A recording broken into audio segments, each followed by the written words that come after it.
door open. Shoot. Call the meeting to order. Please rise for the Pledge of Allegiance.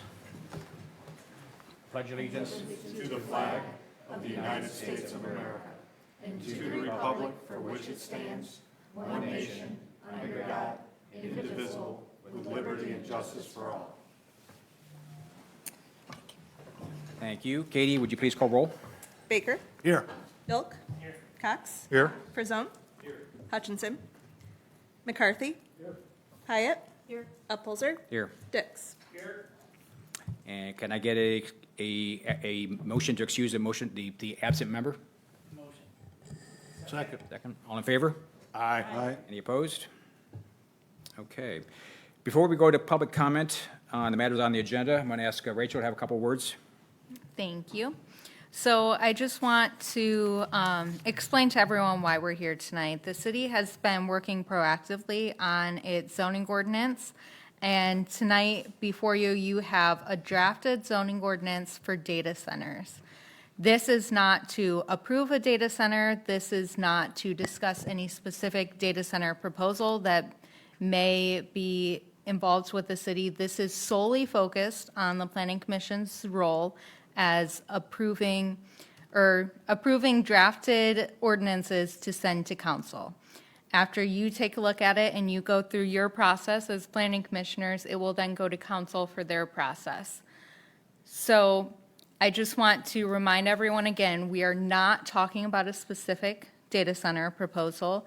The city also does not have the legal authority to prevent data centers from coming in with the zoning. That would be restrictive zoning, and that is not legally permissible. So your role here tonight is to review the zoning ordinance and ensure that it has everything reasonable that you would want to be considered in a zoning ordinance pertaining to data centers. For the public, I'd just like you all to keep in mind that the Planning Commission has a legal duty to do this. There are things they can and things they cannot do. They will be relying heavily on our planner for that guidance. And I think that's, just a reminder for any public that is going to speak. We do have a policy administratively that you have 3 minutes to speak. So we have a timer here that we will be timing you. If you hit 3 minutes and you're finishing up your statement, we're not going to cut you off.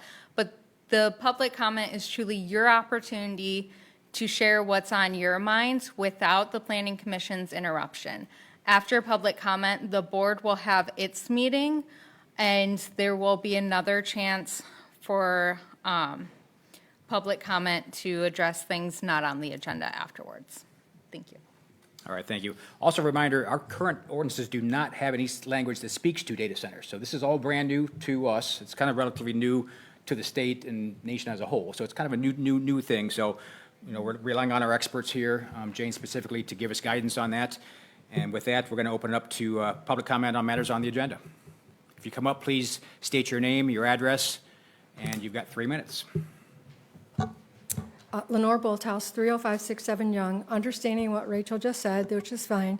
So my first comment is, I understand this is the first time you all are seeing this as well, understanding that we do not have an ordinance regarding data centers.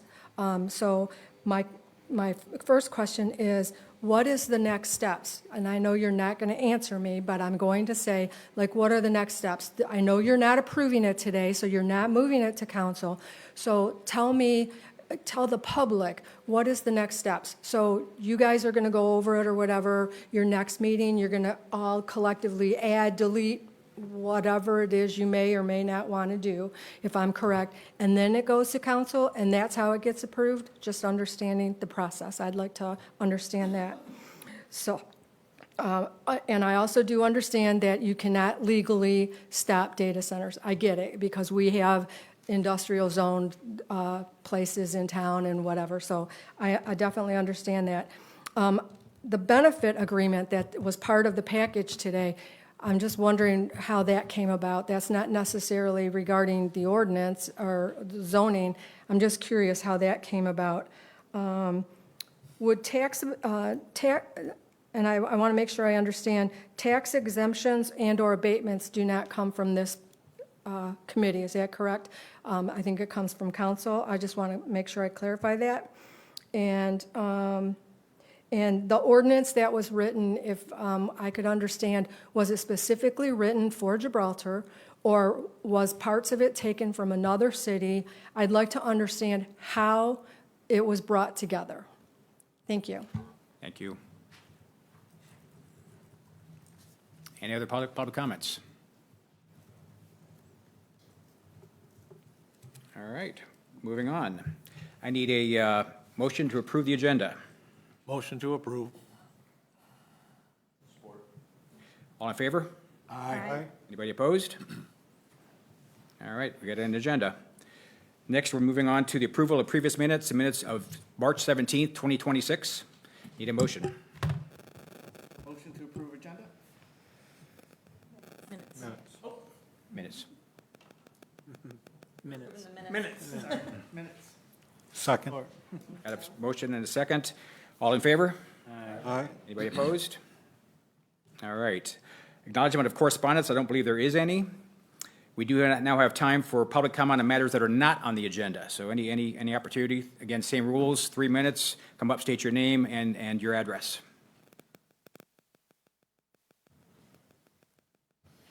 Okay. I don't believe we have no unfinished business, so we're going to move on to new business. I'm going to turn it over to Jane for the draft proposal.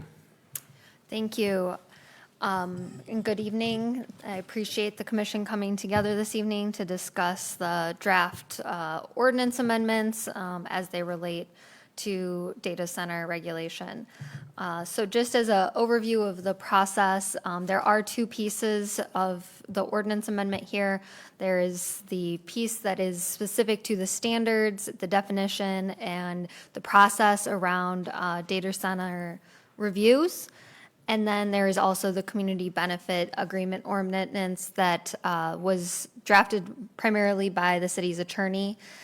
So these two things will work in tandem, but we wanted to provide an opportunity for a developer to provide community benefits, but there is a quite strict structure around how that can be framed. It has to be completely voluntary and it can't be conditioned on an approval. So this ordinance basically opens the door to allow for a developer to offer some sort of community benefit in proportion to potential impacts or things that the community may need as a result of the development. It is not specific to data centers, so that is why it's also pulled into its own section. It would apply to any significant development that were to come into the community, and especially if they were receiving any sort of financial incentive. And it's not to say that the city is providing financial incentive, it's that the state law requires it really be conditioned on a financial incentive. That's the attorney's guidance. We can't condition it upon anything else. So that's why that's framed that way. It's not because the city's considering providing financial incentives. It's just that's how we can go about including a opportunity for a community benefit agreement in the ordinance itself. So I just wanted to make sure that there was some clarity before we started walking through the language itself. I'm going to start with the data center regulations, and I would really love to hear everyone's feedback. This did come out of a process with the Zoning Ordinance Steering Committee where we discussed the major concerns that committee members had for the community as it relates to impacts from data centers. We took that back and then we wrote this response, and we also talked with many other communities. We have a working group. Obviously, this is an issue that is coming up in a lot of different communities throughout Michigan and a lot of communities that we work with. So this is representative of a lot of minds coming together, a lot of research being done, but it is drafted for the city, and it was at the direction of that steering committee and the concerns that were provided through that process. So it's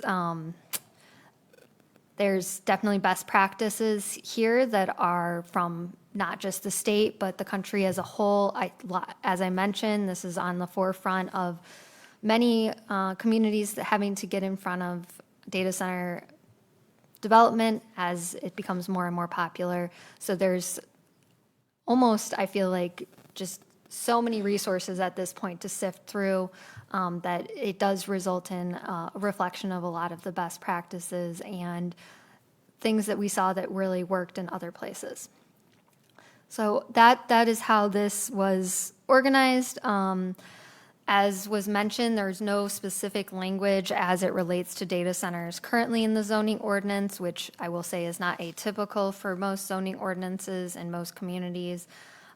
And this is really to address what those specific conditions data centers might create that would be different from other industrial uses. I do want to just say you do have existing industrial performance language, so any industrial uses are required to meet certain sound or, decibel volumes, vibration. There are general language that apply to all industrial uses, and obviously data centers would fall under that, but this is really going with a fine-tooth comb and applying more specific standards as we've understood them from other communities' pain points as they've gone through this process and what is possible in terms of what the city can regulate.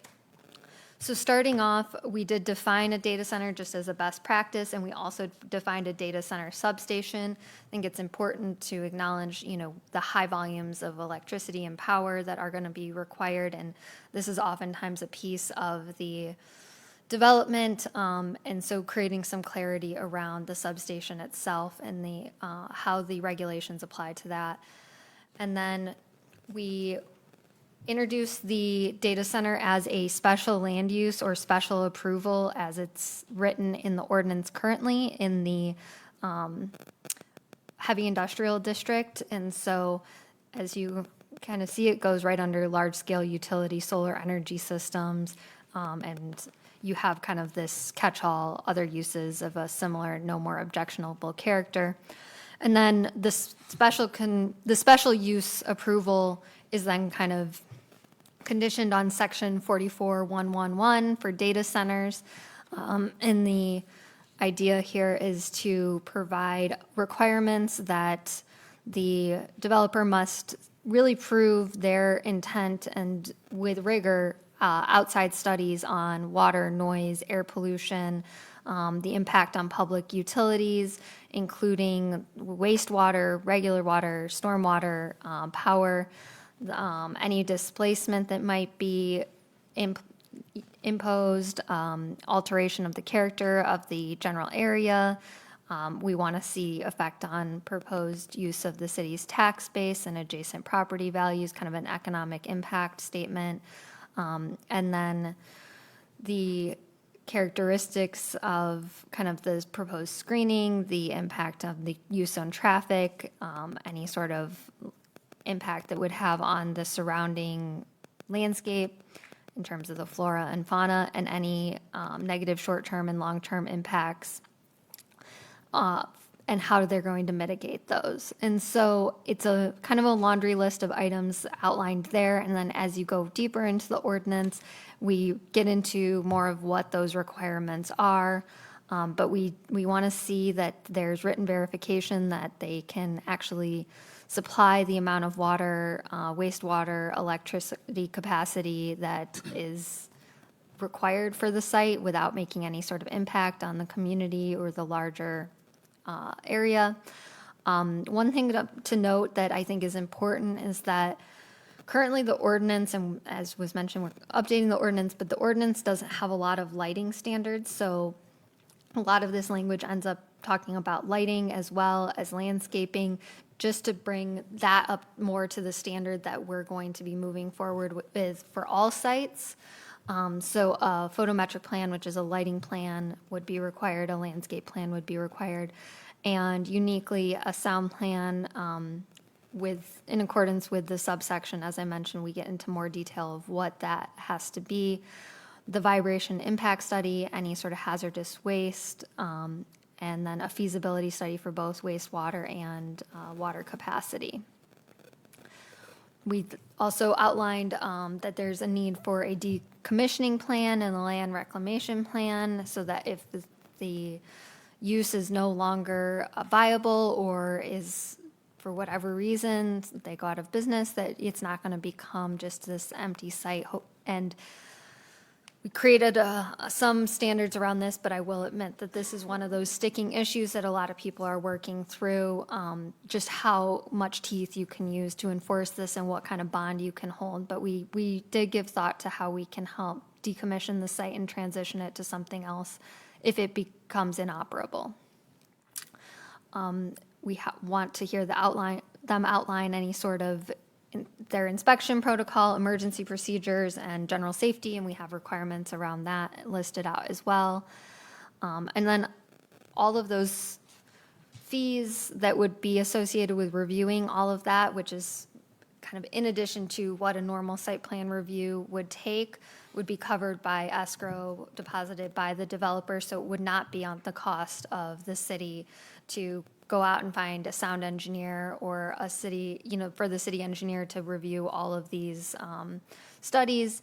It's really putting the onus on the applicant so that there's not a undue burden on the community or the taxpayers to actually evaluate this. But that's not to say we're taking it at face value. We're just going to go out and actually have it reviewed, but the review has to be covered and reimbursed to the city by the applicant. Is that deposit and escrow like at time of business application, or when? It is would be that? at time of a site plan application, and so they would make their site plan application, and just like you would pay your normal site plan fee, you would deposit escrow to cover what the estimated review fees would cost, and then if the review fees were to go over that initial escrow, then they would need to deposit more escrow. So Jane, because I have little notes on here about like enforcement and jointly approved, third party, because the applicant, he's gonna try to favor, his development, and I understand that. So basically though, once we get these different impact statements, we are actually, besides ourselves reviewing, it's also gonna go to another professional for them to, to actually have our third party look at it? That's correct. So similar to how, I like to think I'm, the part of the city, but, we're a third party. You would have a sound engineer as a third party. You would have a wastewater utility expert as a third party that would do all of that evaluation. Okay, thank you. And I think that you did a great job on this. I think it lists a lot of information. But so for instance, like with the impact studies, all of them, some of them have requirements and some of them are very vague. So I'm wondering if we shouldn't like go more in depth on all of those studies. Yeah, Even if we don't get through it in this meeting, maybe schedule a study session, bring in more experts in each of the individual fields. For instance, the sound, the hazardous material, all of this, and put like comprehensive detailed requirements for each of these plans. Because as I read it now, it's up to them to put something together. And as long as they're good with it, it meets our requirement because we're not requiring much from them. so I think we can walk through each of the requirements and see where this might not be sufficient. And then we can go back and see if there's opportunities for creating more rigorous requirements. There are definitely areas where I do acknowledge, for instance, like economic impact. It's difficult to have more teeth with that in a regulatory framework than if you say you can't go above decibel, this decibel level, right? That's measurable. And there's just limitations in terms of what you can really require without putting too much, what they call, technically it's called a taking. So if you say, you're coming in and you're not going to provide X amount of economic value, the Supreme Court, there's been a lot of case law around well, that's really, you're taking away someone's property rights. So there's a fine line we have to walk in our regulatory framework where we're not taking away too many property rights, but we're still making sure we're protecting the community. And I'm open, if there are things that we think we can include in terms of, I listed economic because I know that was one that maybe has a less of that specificity. We can definitely discuss that. I'm totally open to that discussion. I just want to frame, it wasn't just because we couldn't come up with a standard. There is some restriction on what we can do in some of those regulatory frameworks. If I could jump on to Mary's impact, and I see what's missing on here. Is there any studies on the impact of the sanctuary across the street? We're talking about sewage, we're talking about electricity. Is there any studies what may happen between vibrations and noises to the birds and all the things they try to have reproduce over there? So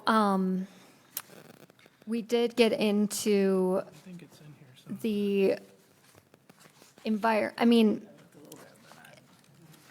we talk about the kind of environmental acoustics and then the vibration as well. And so from that, we would be able to kind of discern. But to your point, we don't have specific about the migratory, habitat impacts. And that's maybe something where we can add more specific language. But there is, understanding what the vibration is going to be at the property line and thinking about it from a, where it could be not just as one site as well. Yeah, I was just going to add on to that. As we're reviewing this zoning ordinance, we need to make sure we are reviewing it in totality of the 4.4 square miles of the city of Gibraltar, not specifically looking at one site and the impact on that one site. Right, that's what I see a lot in this verbiage I'm reading. It's just about the site and maybe the water draws in and the sewage going out. So that's, when it's referring to the site, it's referring to, Any site. yeah, any site. Okay, So what I'm saying is, we all know there's a proposal with the city of Gibraltar. We cannot base this zoning ordinance off of that specific site or that specific proposal. This is meant to encompass the entire city, if that makes sense. it makes sense. So going back to what was just said, the preserve there is an international wildlife preserve, correct? Do we have any support and resource with respect to international law on preserves? I mean, perhaps there are regulatory specifics that go deep enough to protect us from, or protect the preserve, I should say, from being damaged. We want to make sure we get the right legal expertise to go to the depth we can go associated with international preserve law. Well, I would think that they should send a representative if they're actually concerned with what's going to happen in a wildlife refuge. They know this is potentially happening.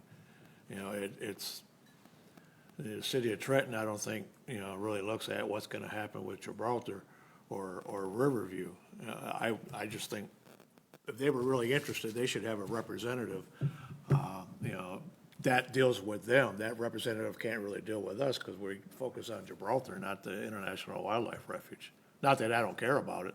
I just don't think it's the planning commission's responsibility to worry about the refuge. I don't think it's a worry for me, but it's something that I feel should be represented in the verbiage that we're looking at. And again, to the extent that it pertains to any property in the city, I agree with you. Again, we got to stay away from looking at a specific location. Another question I have, or a question, yeah. These decibel values, who determines them and to what level?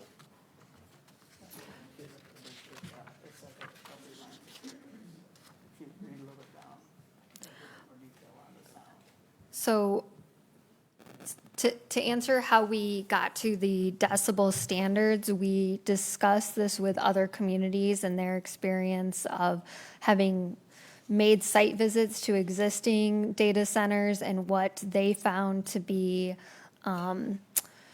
basically, I don't want to say unnoticeable, but to a point of, satisfaction at the property line was this decibel limit. And they also brought to our attention the specific around the DBC, which is more of the low-level thrum that your ear doesn't necessarily pick up as a sound. And so we actually talked to communities that have had experience going to other sites. And then in terms of how this will be regulated, this does provide that there's a third-party sound study that must be performed. And then we have the summary of those results that will then be reviewed by a third-party sound engineer. And there is a requirement that this goes on, I think, at an annual basis. So there's, and then if there is a concern, we have built in that there's a need for kind of a liaison and someone who's going to take this up on behalf of the owner of the property if there is thought that they're exceeding their decibel levels. And then if they are, what happens at that point? So that would be a violation they would have to correct, they would have to come into compliance. And if they don't come into compliance, just like every other code enforcement issue, then it goes through the courts, and the courts, will say, okay, you have to come into compliance. But we are hopeful that with, I can't make any guarantee on any developer's point, right? Like, we have the sign ordinance, we kind of have talked about some enforcement issues around that. It's a similar type of enforcement where you have to go through the channels of, this is, there's a penalty, you haven't complied, you need to bring this into compliance, and hopefully they do so at that point. But if not, there's legal recourse through the court system But they have 90 days, right, to bring their, to come into compliance? I think typically, yeah, that's. Yeah, so if a resident is annoyed by the sound, what I'm understanding is they would call this liaison, which should be available, but then they still have 90 days to correct the defect of sound, or the loudness. Who would have the tools to validate the sounds out of, our city ordinance guy won't be able to do that. That's a good Right. point, yeah. So how do we validate these standards that we're setting up? Do we have to get those to maintain them, or do you hire an agency to do it? I don't know. And then in the meantime, the residents could be continuing to be annoyed for another 90 days plus the length of a court battle. So that's why I think we just need to be very specific on what we point out in this ordinance, what we require any applicant to adhere to. So it is standard practice for municipalities, if they have strict sound requirements or sound issues, to actually get a decibel reader. And they're not super expensive. So if this was to go through and there was a data center that actually was built, the city would be looking to get a decibel reader in order to ensure compliance. Well, I know we do it with lighting. I go through the Ford Hub twice every week. That's the new Ford World Headquarters with light meters. So, yeah, they're not expensive. I don't know about, Yeah. sound meters, They're but not the light expensive meters, $70, $80, they're cheap, so. And these references that we're a small city, and the residents are quite close to that property. And would these references be relevant to the conditions in our city? I'm not sure which references you're referring to. I'm sorry. Just the references that we're grabbing these decibel limits from other. That's at any property line, at the property line where they move to the next property. That would follow, no matter what property you're talking about, that's the amount they could exceed, or could not exceed at the boundary. Additionally, in terms of the residential proximity, this is required that it cannot be within 1,000 feet of residential property. So there is a built-in buffer from residential properties as well as part of these requirements. I will say, a pickleball court is going to be louder than these decibels. I mean, they are relatively low. So, not to bring pickleball into it, but it's not, I mean, it's, if that's a sound complaint that people sometimes have, this would be below that. We actually are reducing it below what the existing industrial sound requirements are. So you have existing industrial sound requirements, but they are louder than what we are building in here.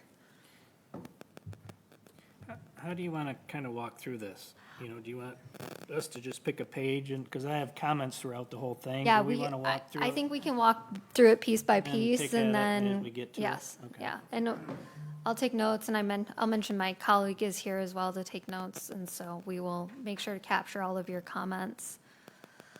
So I believe we left off at page 3 where we were talking about application fees and coverage of the review costs. The fire protection plan will have to be approved by the fire department. We know that there is some uniqueness around how a fire might have to be treated in these types of facilities. And so there might be specific training that's required as well. So we've built in a requirement for sensors, but also the potential for special equipment or training to be provided for the fire department through the development agreement. And then we want to see a traffic plan or transportation plan for the construction, both the construction and the operation phases, because we know we're not typically concerned with a high volume of employees at these types of uses, but that the construction phase, depending on if it's a new build, it can be pretty intensive. I've driven by the Saline Township site, and it is very intensive in terms of the amount of traffic impact. So addressing it at both stages. Some language about holding the city harmless from any liability or cost. This is pretty standard language. And then proof of environmental compliance with water resources, natural resources, and the Environmental Protection Act for the inland lakes and streams, endangered species protection, and any other applicable laws and rules in force at the time. So this is kind of where we did tie into some of the larger frameworks that are regulating the nature preserve or any sort of migrating birds, any sort of endangered species that might be living in or migrating through the city of Gibraltar and how they would be impacted. So there are some frameworks already in existence, but if we want to get into more city-specific items, I've noted that down and we can look into that as well. On this one, it mentions that at the time of the application, don't we want that an annual review or as on operation, not just at time where we fire it up, they meet it all, then 6 months later, they no longer meet any of it? Don't we have to say like annually, or should we say something like that? Sure, we can look Be at an annual confirmed review annually, or, process. something like that. So we know they stay in compliance throughout their operation. And, if you look up, like, key contaminants and risks of the AI data center, it comes up with a lot of, even though I know we've been told that a lot of data centers have closed-loop systems, there's also a lot of contaminants associated with them that we need to take into consideration. I'm looking it up right now. There's concentrated minerals, there's cooling chemicals, biocides, such as isothiazolinones and others. There's corrosive inhibitors, heavy metals, and PFAS. So how are we going to regulate that? And I think it needs to be built into our ordinance, because why would we want that to be a loophole in our ordinance? And I'm not saying that this pertains to every applicant we ever have on this, but I think that we need to look at that a little closer. So the state of Michigan has put in its own facility there to pump the PFAS out of the groundwater, right? And they're only capturing a portion of it. Why don't we have them pump water out of that canal and process it and filter it and give us clean water back when they're done? I mean, put them to use. It's a good suggestion, but just keep in mind, we're talking about generic things I here, know, guys, but not for a again, site- if you specific site. filter it, if you pull out of the Right. water, it should come back cleaner than it went in. Yeah, so I mean, generically, if that is correct, I mean, do we have facts that state otherwise? If we don't have if we have facts that state that is what happens in AI data centers, I think we need to monitor that until we find facts that contradict that and say, no, that's incorrect. AI data centers do not contaminate the water. And then why don't they contaminate the water? So I will just point out, I've noted down that to create some sort of monitoring component of the treated water. We don't know every chemical that they're possibly going to use, and as it evolves, it's hard to predict exactly. So I'm not sure that there's, I could be convinced otherwise, but I'm not sure of the utility of listing every possible corrosive, contaminated water treatment that might occur on site. But we did more generally talk about treated water storage and the storage of treated water being on site and must be sized to meet the maximum capacity of the proposed system, and the placement of the water storage must be consistent with accessory structures. And so we can create a monitoring component within this as well, but I guess I just wanted to speak to the fact that there is going to be treated water through that may have hazardous materials. It was not lost on us when we were writing this. And then what is their penalty? I mean, I think this needs to be monitored consistently, not just annually or whatever. You know, I think it needs to be Wouldn't managed Eagle factor into consistently. that, though? Yeah, so that is also going to be regulated at the state level, and we have tied in Eagle requirements as well as any sort of Wayne County requirements. And so, you know, typically, especially the city the size of Gibraltar, like you have Wayne County managing your stormwater, right? I think they have to go through stormwater permitting at the county level. There's going to be Eagle permitting at the state level. And so there are levels, so for everyone's knowledge, that there's penalties that go beyond just what the city imposes as well. So not to say we shouldn't look at it at the city level, but that there is also other regulatory bodies that, I mean, even if you were to take up more than 1,000 square feet of parking lot, you know, Eagle and Wayne County are going to be involved. So there is some rigorousness that comes from those bodies as well. You get into a lot of that on page 11 and 12, and you get into the water more and more.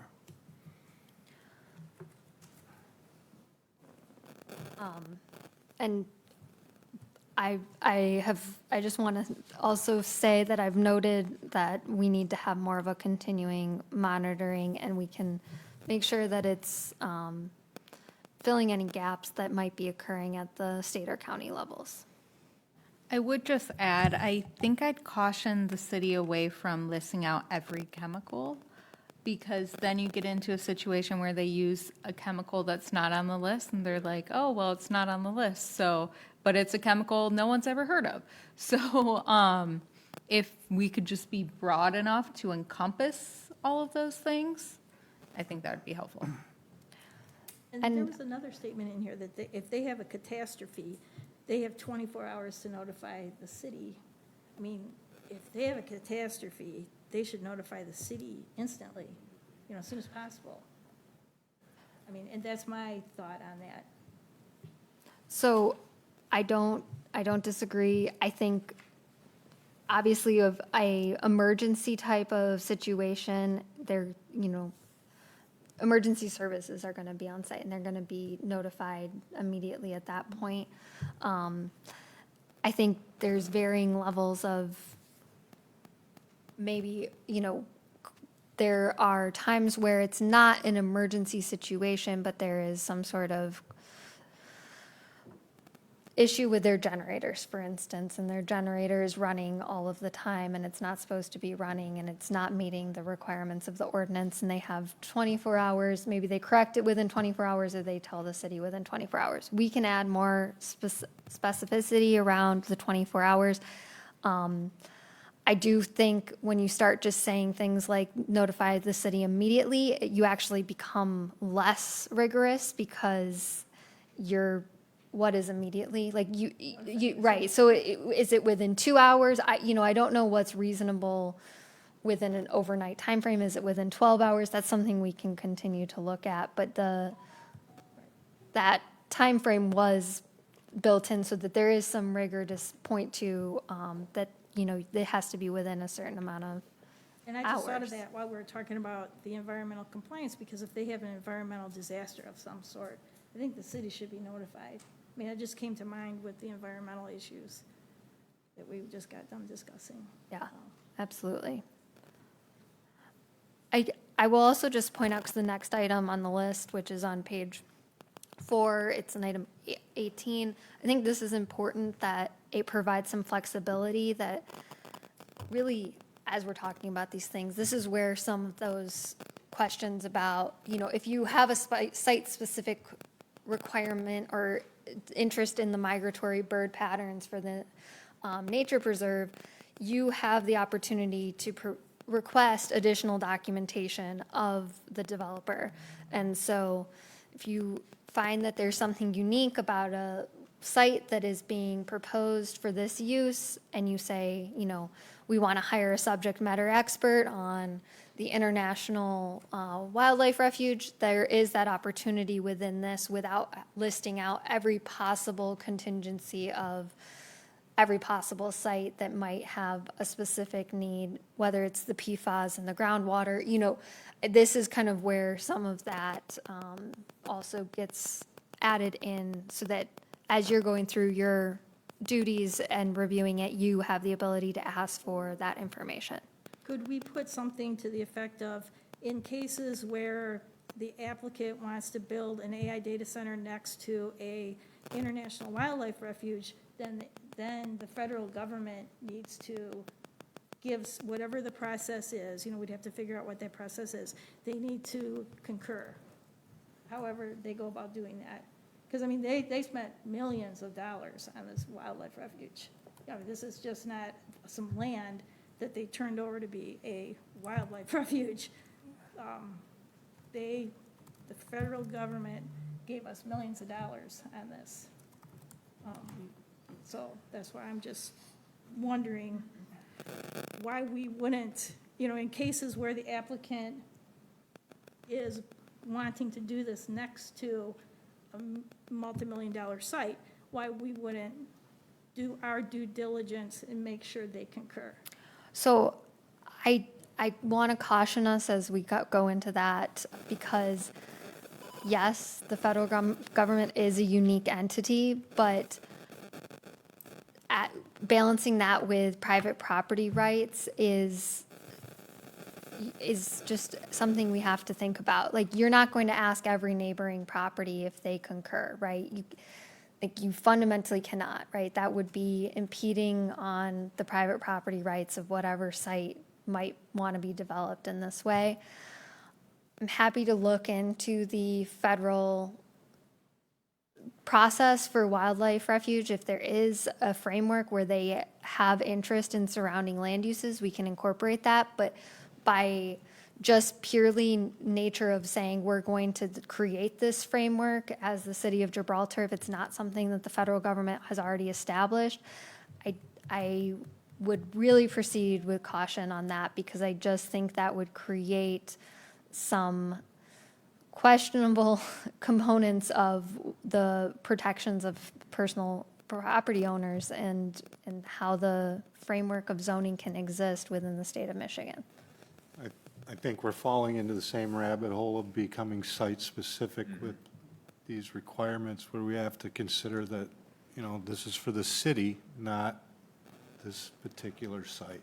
Yeah, but for that comment I made, I stated, in the event the applicant wants to develop an AI data center next to, and then we can word it any way we need to, then, so this didn't apply to all, this just applied to in the event of that condition. Well, would we want to make that AI data center specific, or would we want to make that a statement for Any business. manufacturing or business or heavy industrial? Yeah, probably we should have it for all. Just asking a question. Yep, but that should probably be included for all, in my opinion, for all.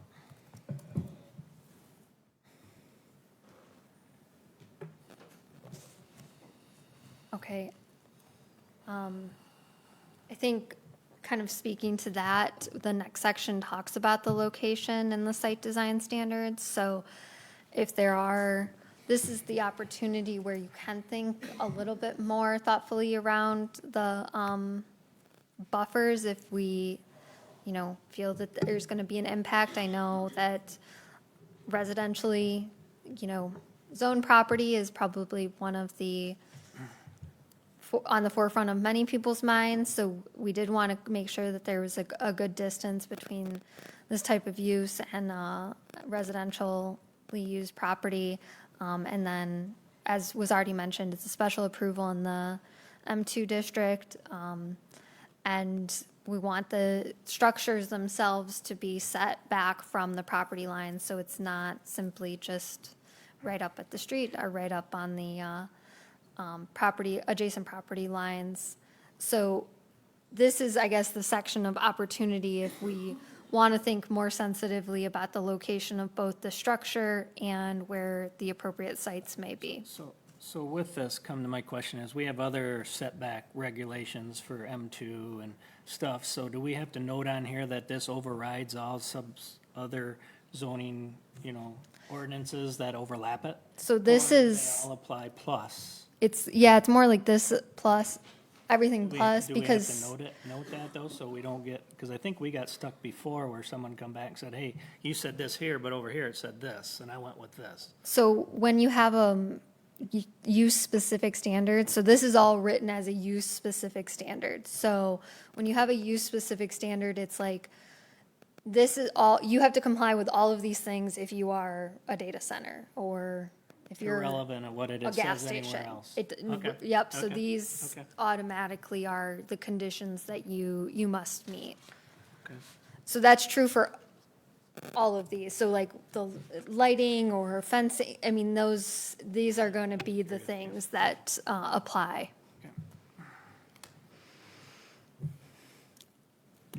Do the other ones apply also? Meaning the other, Ordinances, like, yes, so the underlying ordinance always Always applies, apply, but and this these are is in in addition. addition to. okay. I think a lot of this isn't too different from what you have in your existing industrial standards, but we know that security is a concern with a lot of these sites, and so there's oftentimes a desire for some sort of security or gatehouse, so we wanted some specific language regarding that. We know that the accessory structures are,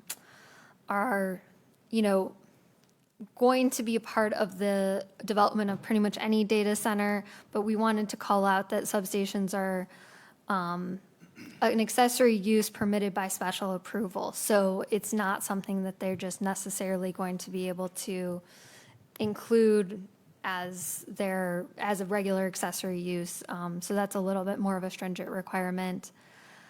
And the fencing, this is something that kind of reflects what we have seen as a necessity from most of the data center developments that we looked into. They want fencing around the perimeter, so similar to like any kind of, I guess, highly secure site, or you have the Army Corps of Engineers, things of that nature. This is going to provide that without a variance. This is more reflective of what we see potentially being what is needed for these types of sites to be secure.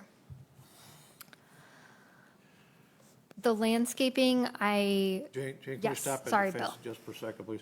So we already have some fencing rules which often don't get enforced, but if they're gonna redo fencing, which I would expect them to actually have a rather tall fence, to me, the photos I've seen, they're more kind of like fences that go around prison yards almost.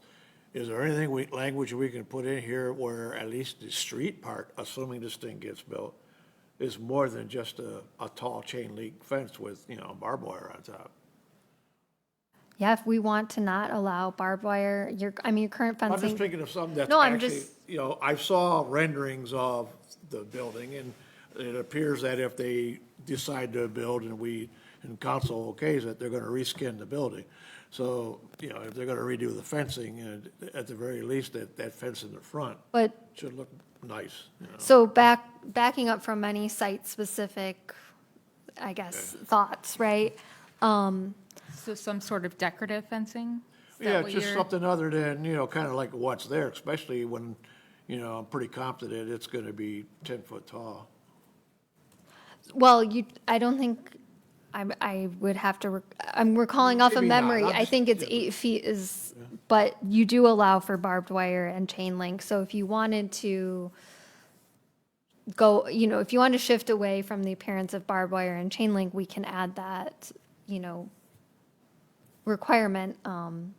It's something I considered, but I was like, well, the rest of your industrial properties can utilize it. So at that point, I think I would actually suggest we amend the fencing requirements for all the industrial properties to ban maybe chain link and barbed wire and require more of a, they have the decorative fences that kind of bend over so they can't be scaled and climbed over. So if that's of interest of the group, we can bring back another draft that amends kind of the industrial fencing requirements as a whole.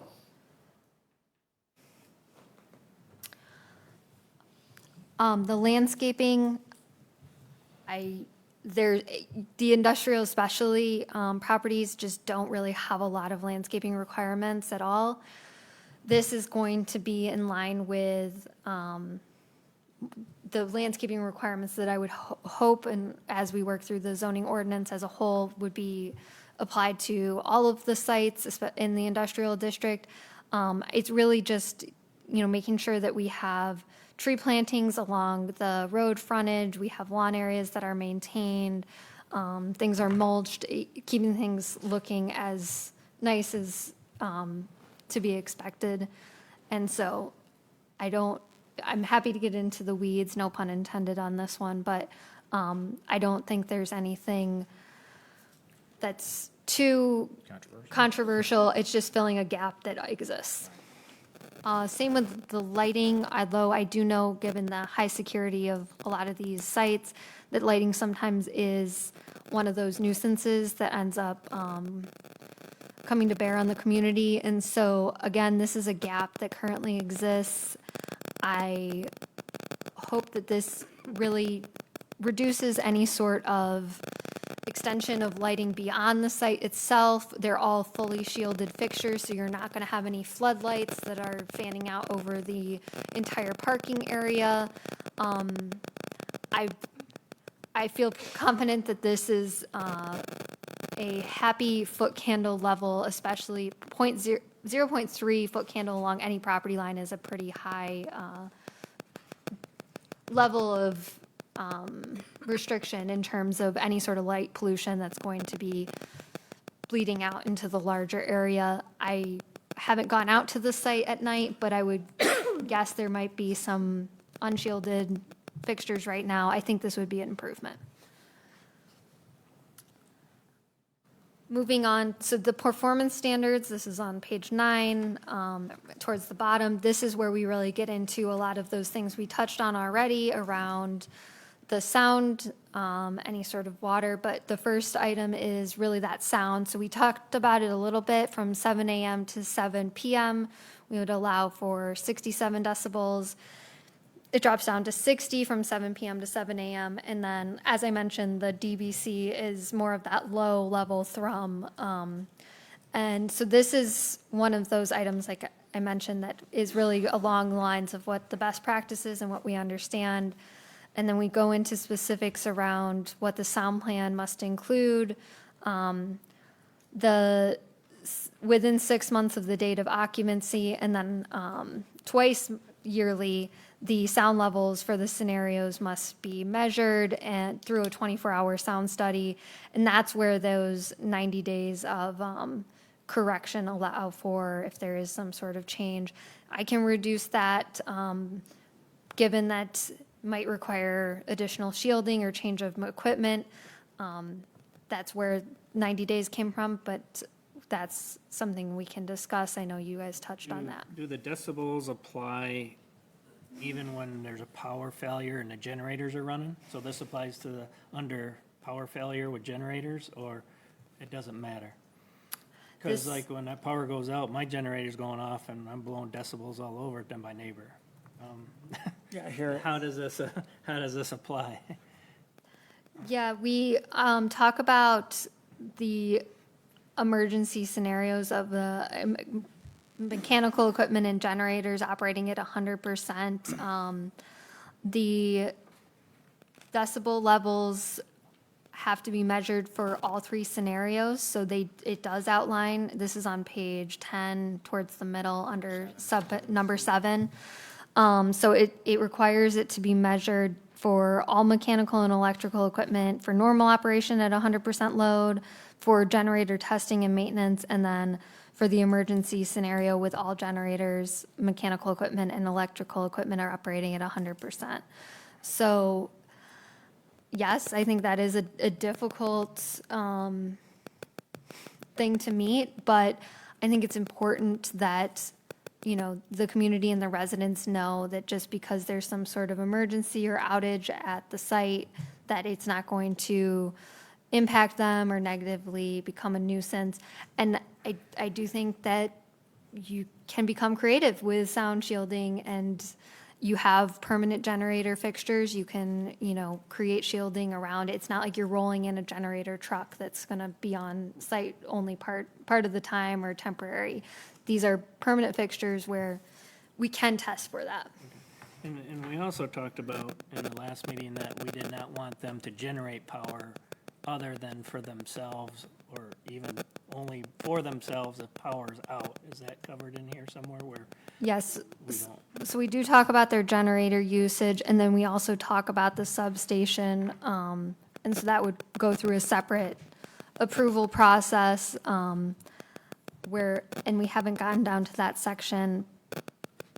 And I'm not sure we state specifically that they can't provide power to the grid. So the substation approval, I don't think requires that they can't provide power to the grid, but the generators are for their backup only. Does that answer your question? Okay. I'm just thinking the more power they create and put back, something's gonna be making noise to do it, potentially. Unless they got solar panels all over the place or something, but I assume they might run, you know, who knows what they'd come up with. Do you Just, think we should, in this ordinance, have a statement where they have to verify from the power supplier, in this case DTE, that DTE has enough capacity to power this? We or any we other- do require that, yes. Okay, in detail, so it didn't seem like it was detailed. There was like a vague comment. And can we put it in more detail where they have to do like the specifics on what they're able to supply and what's gonna happen if we get a brownout in the whole area, or if we lose power? So that's where they almost, I can say with certainty, will have backup generators. So we do talk about the backup generators in the case of there's no power, or there's unpredictable power. The generators are going to be utilized for that. I would almost 100% guarantee it's that, or a battery energy storage system, which we have some standards around as well. But as a whole, DTE has to provide guarantee that they have the capacity on the grid to support the use at that site before the approval can occur. Okay, and that's what made me think of it when we started talking about the sound from the generators, because if we do lose power or have a brownout, whatever the case may be, and they do have to go to with testing, and they have to go to their generators, But Well, that's, yeah, we provide for that, though. I mean, we acknowledge that they're going to have to, I mean, DT is not going to be able to say, our grid's never going to go down, right? Like, we would love for them to say that, but the reality of it is that's not going to happen. So we tried to build in when they're testing their generators, and then the sound requirements apply to if they're running their generators. Okay, so what about in the case where I know a lot of AI data centers throughout the country have their own power stations built near them where they're generating their own power? I don't believe we have anything in here that covers that kind of situation where they decide, well, we're just going to build our own. So on section, it's on page 14, it's section number 9. We're jumping ahead a little bit, but it's under substations. Okay. So these would be a separate approval. They would also be done by special approval of the Planning Commission. And these are the conditions that would be applied to a substation for any sort of electric generation for the site. Okay. There, yeah, and you have, I mean, you have industrial uses that have substations already, so it's not completely foreign to the district, so I don't think we can say anything about them existing or not existing, but these are the regulations around that. Okay, I mean, do you think this is enough? It doesn't seem that detailed. Like, if they do build a substation, if we don't have comprehensive regulations around that, what's to prevent them from building a substation and just making it much bigger than we could have imagined? Substations don't create power. The substations are used because there's so much energy losses in the typical 480 volt three-phase systems. Data centers use medium voltage cabling. So that's anything between 1,000 and 35,000 volts. In general, they're gonna be using like 13,200 volt, almost bringing them to the racks. And then they'll go ahead and reduce, with transformers, so they don't have all these energy losses. And that's pretty much what the substations are for, is to either increase or decrease existing voltage. They don't create any power. So then, back to the beginning of the question, what's going to prevent them from creating power, building their own power, their Yeah, own complex to create power for this data center, should it get to that point where DTE doesn't have enough capacity to continuously supply to this AI data So, center? Or any AI data center, not this one specifically, not the. I was informed, I may be taking it wrong, but I was told ITC supplies the power, the transmission lines, and they set it up. DTA sets up the substations and manages that power. So DTE isn't the one generating the power for this, it's ITC. And we don't even talk about them. So Don't even talk about them. I guess let's just step back. You're not, yeah, I mean, But I'd correct. like- So any public utility they have a preemption. They can come in and they can say, we're going to build a power utility here, we're going to generate power, and that's too bad. I mean, it's kind of like a state school coming in. If you have a university and they get to abide by state rules and they don't have to abide by your local rules. And your ordinance acknowledges this, right? It says that any sort of public utility or any sort of, the transformer stations or utility buildings, telephone exchanges, et cetera, those are all allowed within pretty much every district, but we're talking about industrial districts right now. We also you've previously allowed the large-scale utility solar energy systems within the M2 district. So if there's concern about private power utility, then we can create and look into requirements that match what would be required of a public utility. But I think you're more typically probably going to see some sort of solar energy system or renewable energy system on the private side of things. That's not to say we can't regulate for it. It's just to acknowledge that if ITC comes in and says, we're generating this power, they're going to do what they want to do. Yeah, but what I was getting at is prevent any company, data center company, to become a power company and generate it for themselves. It's fine if they're using it from the people that do it for a living. They supply the substation, they know what they're doing, but if they want to go off and take 20 acres of there and put this huge power plant in or something, why do we even want to give them the option? Just let them work off ITC and DTE. So back to our original conversation about we can't have exclusionary zoning. I think we have to be careful saying we're not going to allow something entirely. I also would just, I guess, be interested in that. What is the concern with power generation? Is there certain things we need to regulate for? I mean, I'm just looking at it pragmatically that we're probably not going to be able to say, no, you can't do this at all. So let's talk about what it is that we want to. See that as a bigger risk than a data center. I mean, with the electricity fields and, you know, people not wanting to be under big transmission lines and, you know, the safety hazards that could come with it. I just see that as a bigger deal putting in this area than a data center. In my eyes, I could be wrong, but.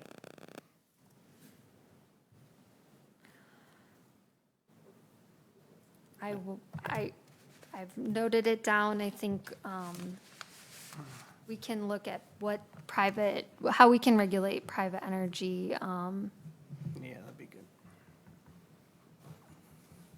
We were finishing up with the sound, moving on to the vibration. Can I make one more comment on the sound? Yeah, absolutely. So you have your decibels, which is your loudness, but I don't see anything about the frequency of sound. Obviously, we all know what a dog whistle is. A dog could hear it, we can't. Is there a way we could get the frequency band listed of what this qualified engineer is going to be measuring?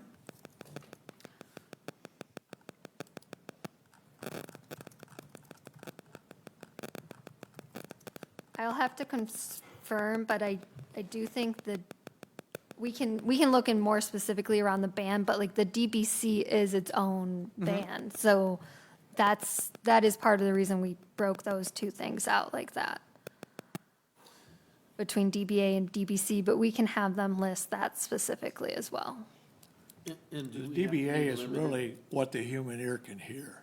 Excuse me? The DBA, the A band is what the human ear can hear. The C band is technically, you don't really hear it, you feel it. Right. So I'm in audio systems, and I design audio systems for vehicles that, there's other things that could hear frequencies. I mean, older people can't hear what teenagers could hear. Also, listen to a baby cry at 67 decibels is different. Listen to your favorite song at 67 decibels.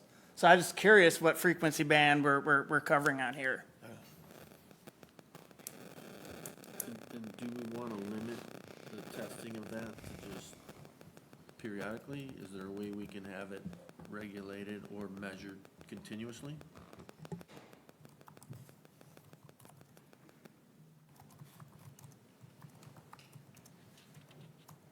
I've noted that.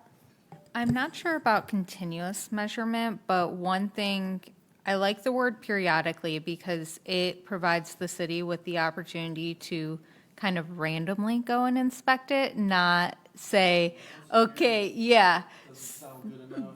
They turn it down that day. Yeah, they don't know your. yeah. So that's why I like the idea of periodically, because then they can't like schedule, oh, we're going to be extra quiet this day. Yeah. Why couldn't we do it continuously if we put a monitor and set up a system to send alerts if they went over, you know, the requirement, and then we would know right away? My only thing with that is a continuous monitor may get pretty pricey for the city. So if we do want to go that route, I would recommend it be a requirement that they have to install it. No. Refer that to Jane. I've written that down. There on page 10 under paragraph C there, it does mention biannually for sound checking. Yeah, so we can change that either to periodically or talk about the sensor systems.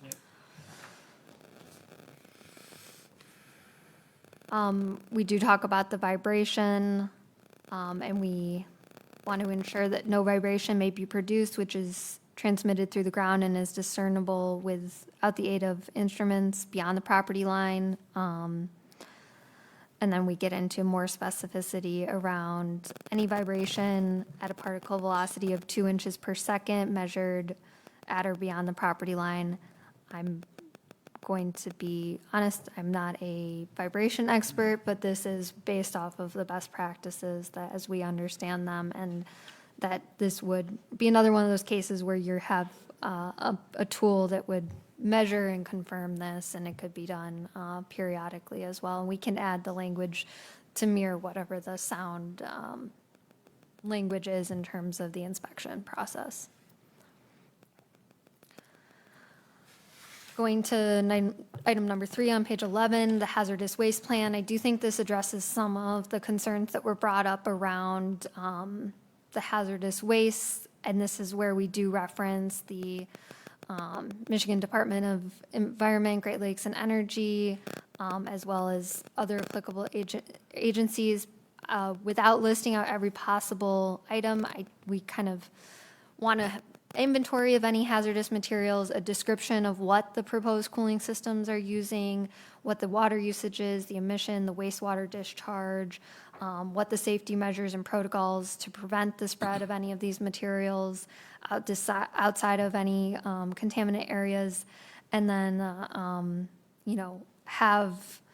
make sure that if there is a release and there's any potential damage, that there's procedures in place for that, and that all electronic waste that's generated by operation will be handled by a licensed electronic waste recycling firm, so we don't have servers piling up and potentially just being stored on site and leaching any sort of hazardous waste that way. So I can understand that maybe this doesn't feel quite specific enough, but I think there's sometimes where we have to hopefully paint with broad strokes and know that we're catching as much of this as possible. An oil change place also, there's going to be a level of keeping things contained and making sure that those containment areas make sense, just as there are with other types of uses that have any type of hazardous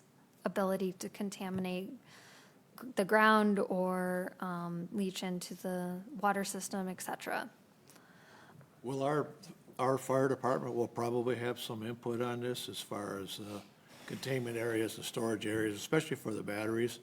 Because I know there has been some cases where the UPS systems are all, usually lithium-ion type batteries, but they're rather large. They're not like what we have at home, because the generators cannot start up fast enough. So when they lose power, the UPS systems, the battery energy storage systems, take over for those 15 or 20 seconds that the generators need to come up to speed. But I have read about cases where they have to replace them on a regular basis, and the knuckleheads are just throwing them in back rooms, and they ended up starting a fire. And that same facility, I can't remember the name of it, the battery energy storage, you had to go through the electrical room to get to it. So the fire departments were dragging hoses through the electrical rooms, to be able to get to where the fire was at. So it's kind of a design flaw in this particular facility. But Yeah, that will definitely be part of the fire review.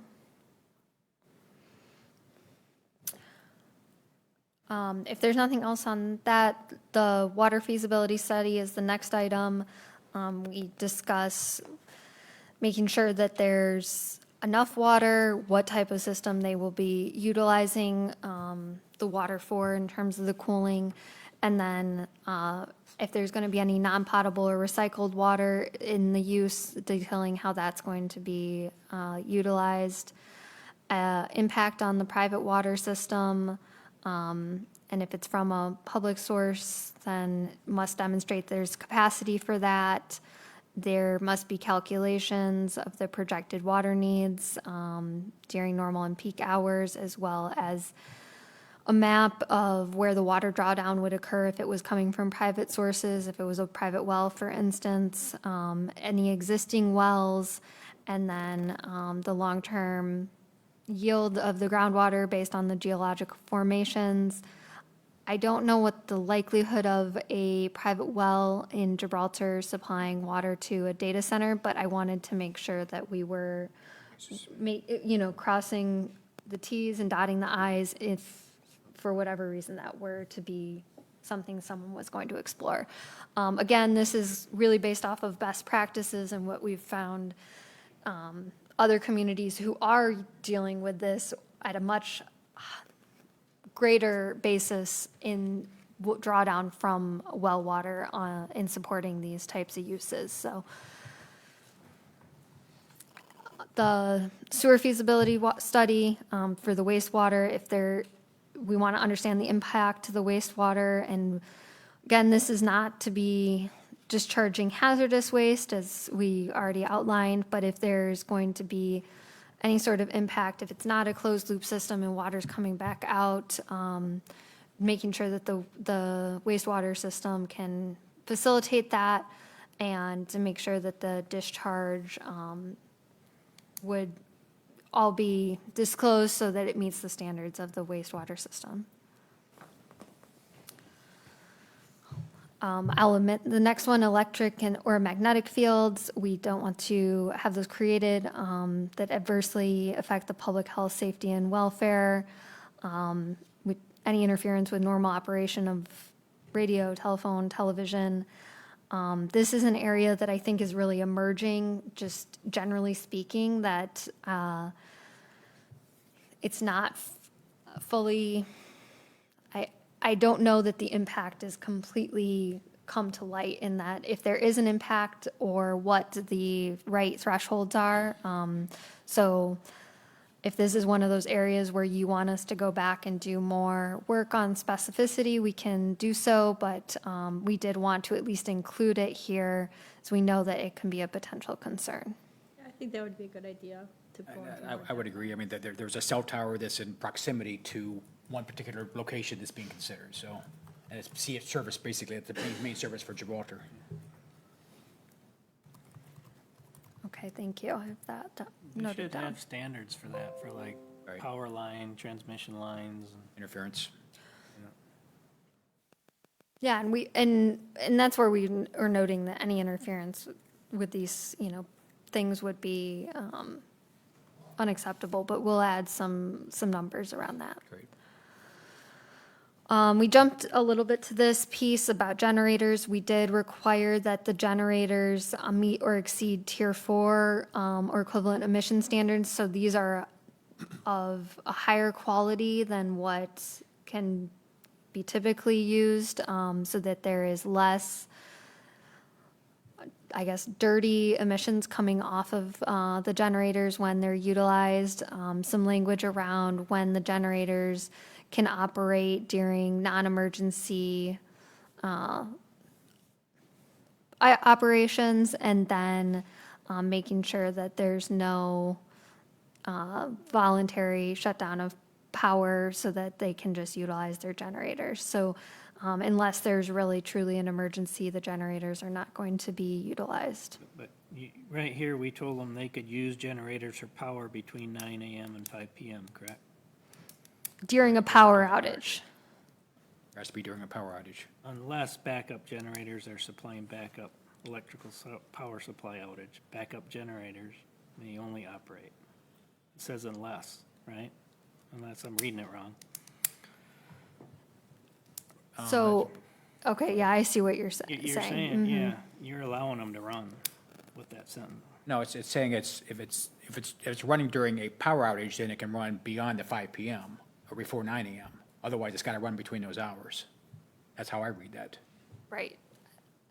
And I think the purpose of that was so that the next piece, when we talk about the testing being between 9 AM and 5 PM, that essentially that's why they should be allowed to operate, but we can clarify that language so that those two pieces are talking to each other a little bit more clearly, that they can only operate between the hours of 9 AM and 5 PM to allow for testing as outlined in subsection C. But, okay. Does that answer Well, that I'm question? just saying that unless, you're saying if the backup generators are running to do backup power because of power failure, they can run all the time. Right. But if they're not, they can run them between 9 and 5. Well, they could run until power's restored. Oh, That's what it's saying. Basically, it's saying they can run their Shouldn't- testing between I might 9 be and 9 reading and it wrong 5. then. If you guys are okay with it, that's fine. Unless they're supplied for an outage, they can run between 9 and 5. Why So- would they need backup generators unless there's a power outage? That's what I would ask. So that's where I'm suggesting that we'll add language clarifying that that's to allow for the testing right. provided in There you go. Not the subsection normal C. operation. You're going to draw B and C in together. Correct. Good enough. Okay. The next section is on fuel storage tanks. Jane, I do have yes. still have a Sorry. question. So on item 7 under generators, enclosed buildings, does that include self-contained generators? Because some of them will already come in a container. So, because there's supposed to be 32 gen sets. So if they stack 32 containers outside, that what the generators are in, is that considered an enclosed building? No, that would not be an enclosed building. It would have to be a physical structure around the generator system, not whatever casing or metal casing that would come in, yeah.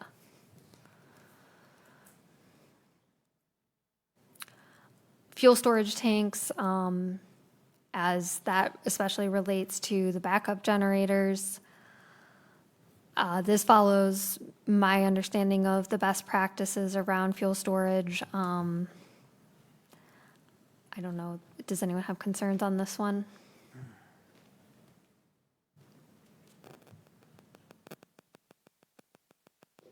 I like that it's above ground. The double-walled containment, I mean, we're trying to make sure that if there's any spills, that's the biggest concern. We touched on the substations. Were there any other comments on the substation?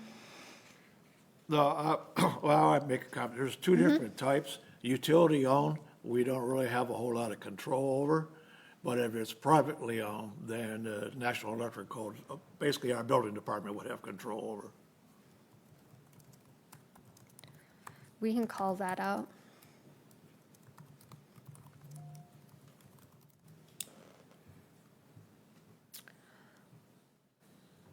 We talked a little bit about the treated water storage. I think this goes along with some of the hazardous waste piece as well.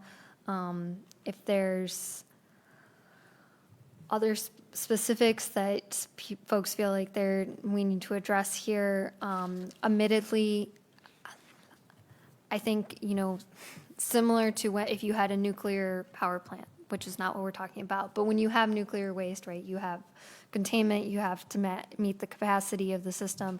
We could talk more about if you want these to be cement or steel, but I think as technology evolves, rather than being prescriptive with the types of material, you might become limiting, but if that's something you want us to explore, we can discuss that at our next meeting as well.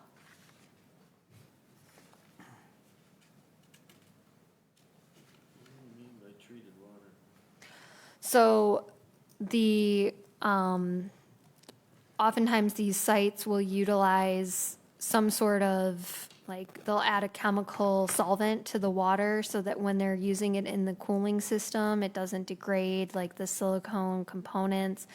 Again, this is Or closed loop based off of system- my or research. Closed loop system, Yeah. like chillers So or it would something. be something that they've done, they've added something to the water so that it can be utilized in their equipment.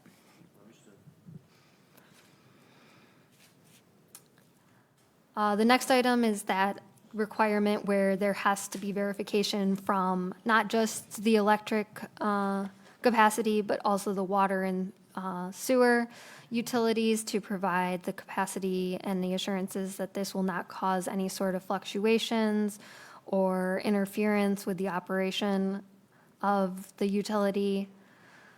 The next piece is is that mention of the liaison and the ability for someone to be available upon the request of city staff or a resident to deal with any sort of complaints about noise, vibration, glare, other nuisances.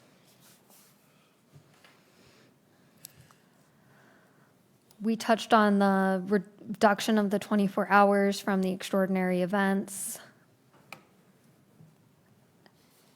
And then this next section is on the decommissioning.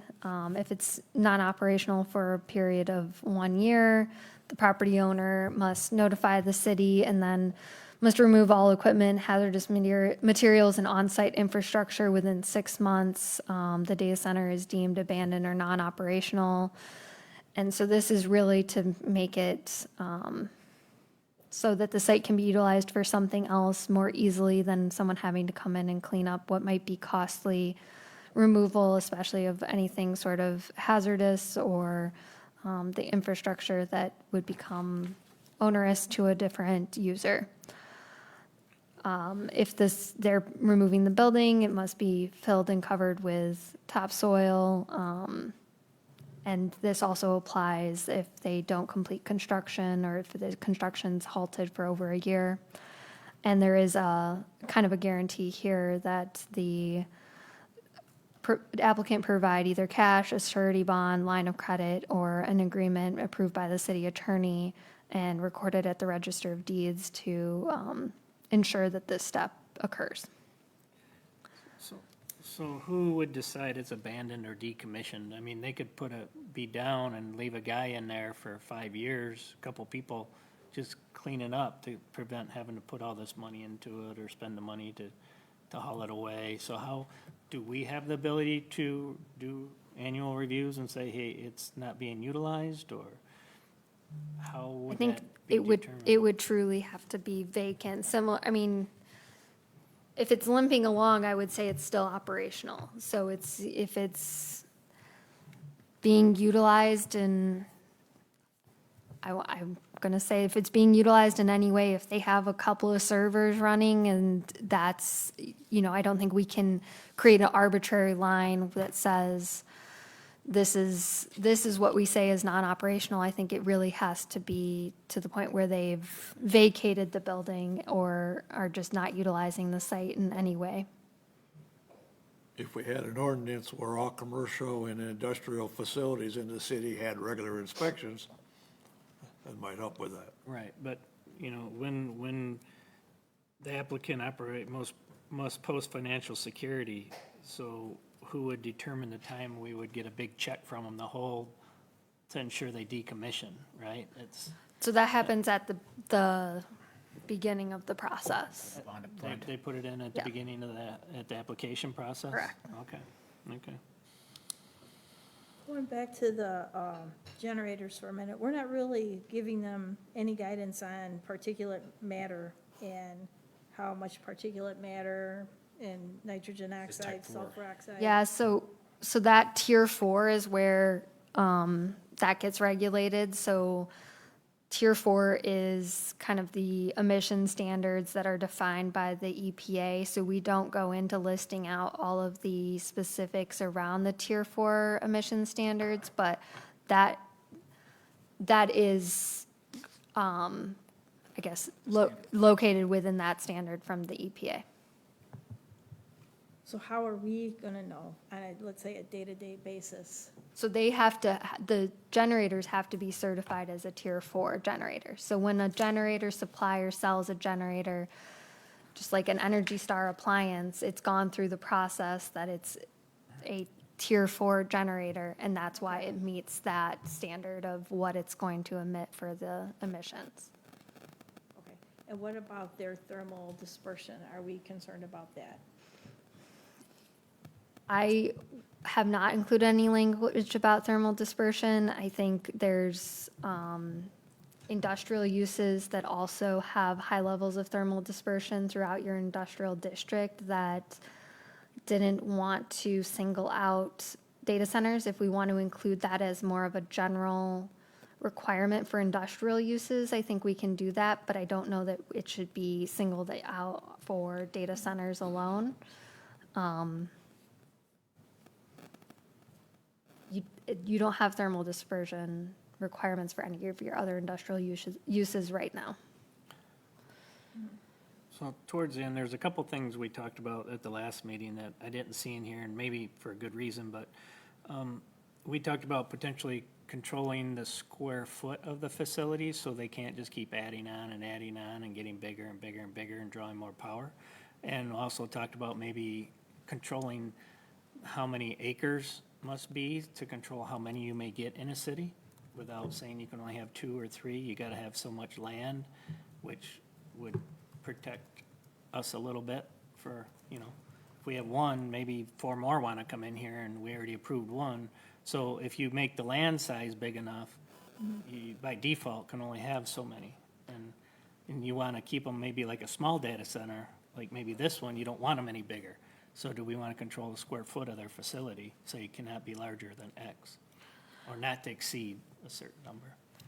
We can certainly look into the square footage. I will say the fact that we've included the site requirements, that it can't be within 1,000 feet of a residential district, does limit the available sites, even within the industrial district, available for this type of development.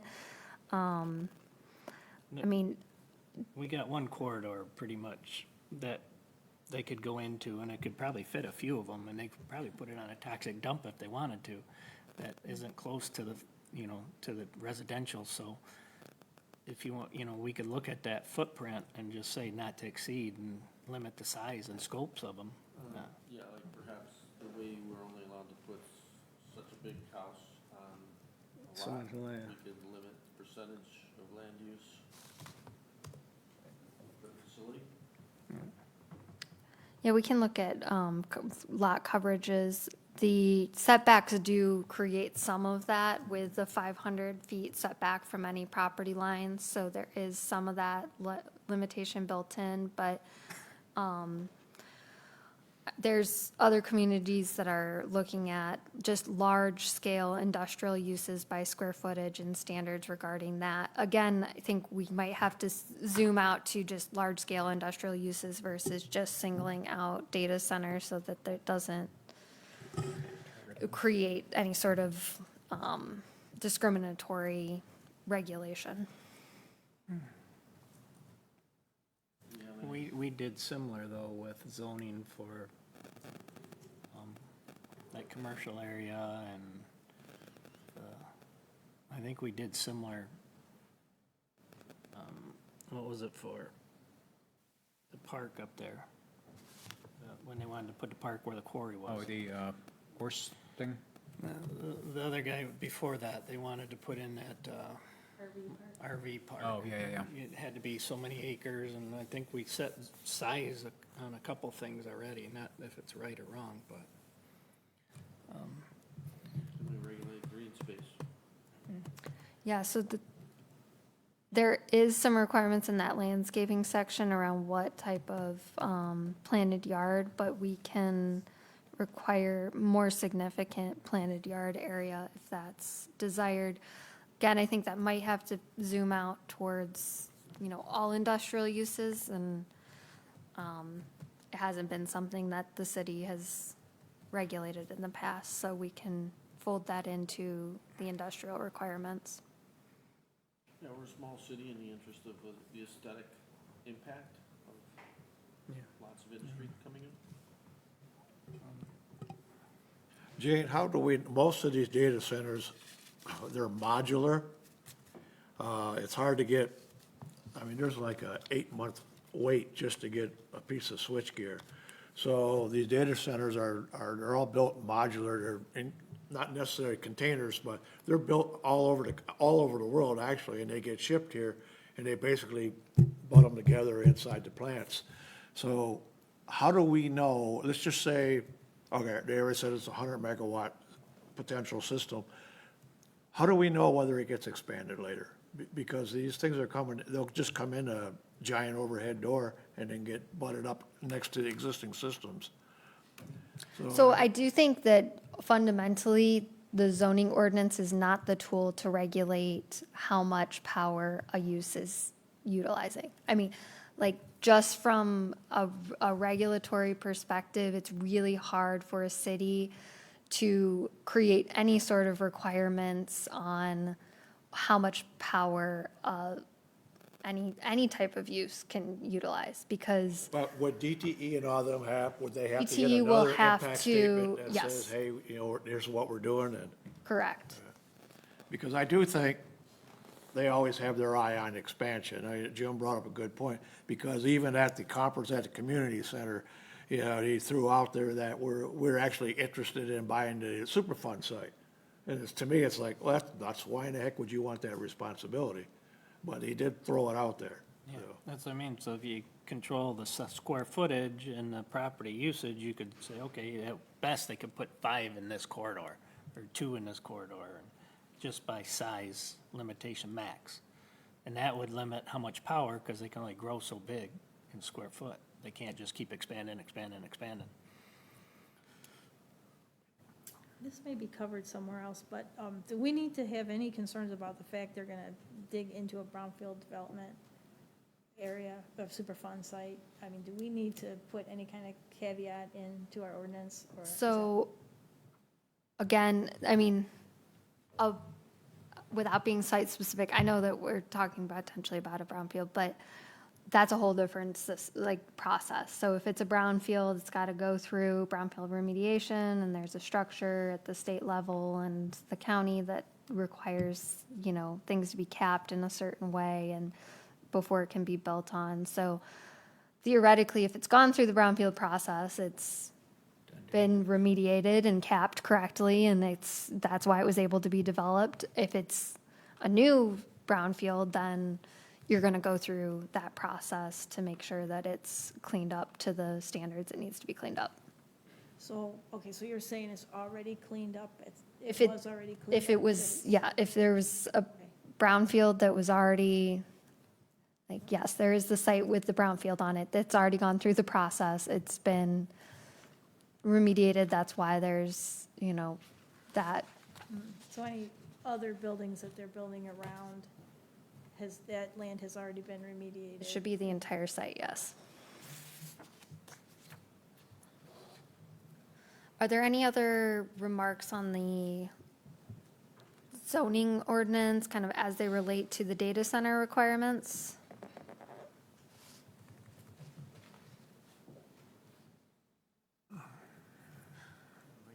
I will switch over then to the community benefits agreement. This, as I mentioned, was drafted by the city attorney, so this would apply to any development that comes into the city. So we're zooming even further out from not just site-specific, but not just data center specific as well.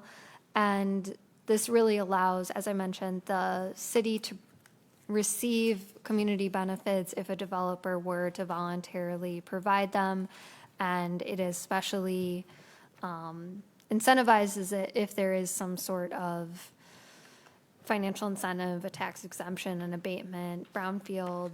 You have a large tax increment finance district that in the future, if you were to want to see redevelopment, this would be another opportunity where you could utilize this ordinance. And the language really just opens and allows for the negotiation of community benefits that address the proportionate community impacts from a proposed development, whether it be traffic, whether it be,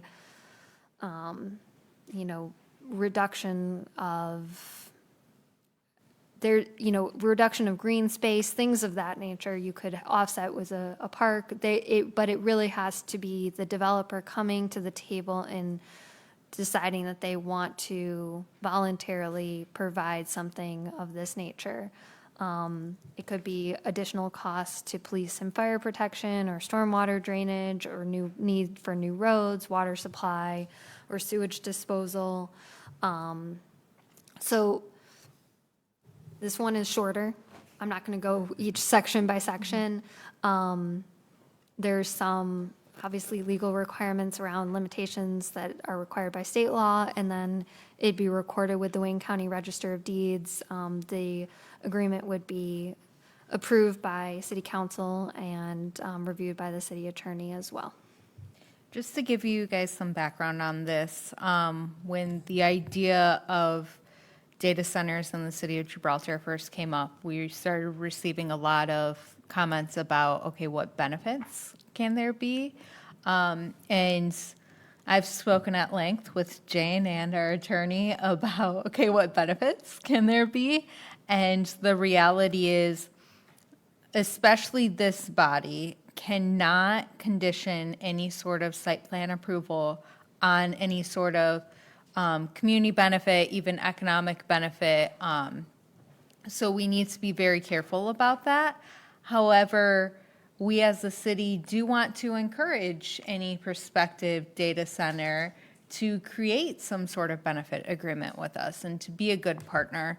So this was created more so as not as a requirement, because it can't be a requirement, but as an opportunity per se. And when you say encouragement, No, it's an opportunity. okay, I thought Yes. you used the word encouragement. I wouldn't use the word encouragement, just legally speaking. I don't want to tie any sort of city approval for anything to a community benefit agreement. This is an opportunity if a prospective data center were to come to the city and want to be a good partner. This outlines some of the opportunities to do so. Just want to understand. Yeah. So this is different than the community impact statement, is that correct? Correct. Okay, thank you. I'm a little confused. I mean, offhand, I don't have anything against this, but I don't know what's different than any of our businesses in the city now saying, hey, you know what, I'd like to help you fix the boat launch. There's no document like this that says, okay, we can go ahead and accept your help. So one of the unique things about this is once you enter into an official agreement, then essentially you have the agreement, so it helps to ensure follow-through, if that makes sense. So has to be a promise kept if you make a promise. Hopefully, yes. An opportunity to keep a promise, I like that.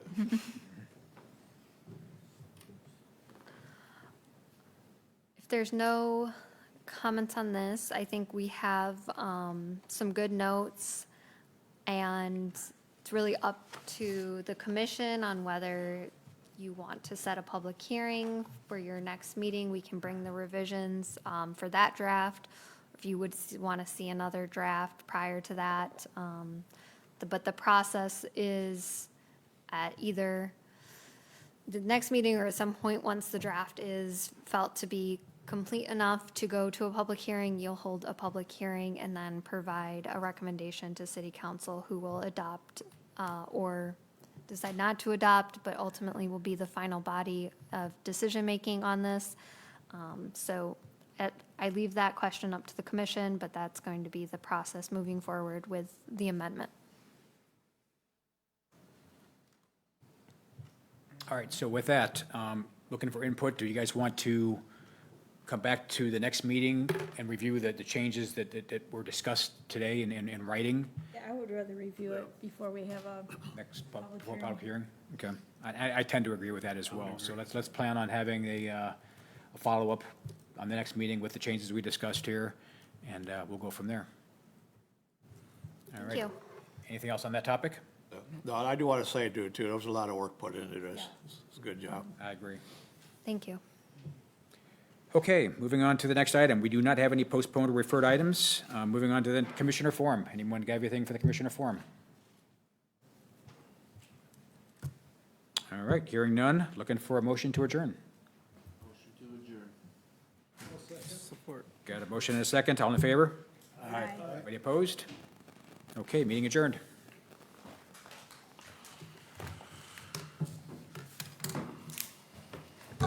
Good evening, commission members. We've already called our Pledge of Allegiance, so I'd like to call our City of Gibraltar Downtown Development Authority meeting in order. And Clerk Tomasic, if you could please call roll. Schumate, Here. Baker. Here. Bilk. Here. Cox. Here. Frisone. Here. Hutchinson. McCarthy. Here. Hyatt. Here. Upholzer. Here. Dix. Here. Do we have a motion to excuse absent member? Motion to excuse absent members. Do we have a second? Any questions, discussion? All in favor? Aye. Any opposed? Motion carried. With that, we would love to turn over the floor to members of the public. If there's any public comment, please come up to the mic and address the commission.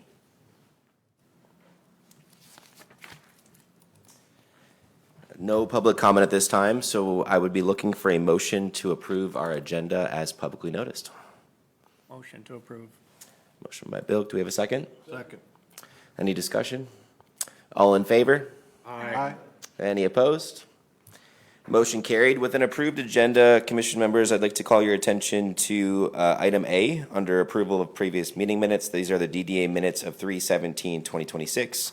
Be looking for a motion to approve item A, DDA minutes of 3/17/2026. Motion to approve. Do we have a second? Second. Any discussion? All in favor? Aye. Any opposed? Motion carried. Next up on our list, I want to call your attention to acknowledgement of correspondence. As you'll see here, we have item A, fiscal year 2025-2026 DDA budget as of 5/13/2026. As I do each and every meeting, I want to give a huge shout out to Finance Director McEwen and to all of you. I think we've done a nice job of not only evolving the representation of this information, but regularly checking in on said information. So what I'd be looking to do is a motion to receive and file item A, which is our fiscal year 2025-2026 DDA budget as of 5/13/2026. Motion to receive and file. Second. All right, we have a motion and a second. Commission members, any discussion on this matter? All in favor? Aye. Any opposed? Motion carried. With that, we will call your attention to unfinished business, for which there is none. So let's focus this evening's new business on item A first. That is going to be approval of funds for our 2026 Music in the Park performers. Commission members, I want to give a huge shout out just as an inroad to our Parks and Recreation Director, who I think is doing a very strong job in her new capacity. I know ultimately it's also a partnership with the Parks and Recreation Commission members and all that they do to support the broader effort. So with that backdrop, you'll see the recommended action and proposed motion, which is to approve the funds for the Music in the Park performers. I won't read every word for you since it's represented in the packet and shared publicly, but ultimately we have the calendarized dates for those Music in the Park events, and she is requesting the approval for the funds for said performers. You'll see the description of the dates, the proposed performers, and the associated fees for said performers.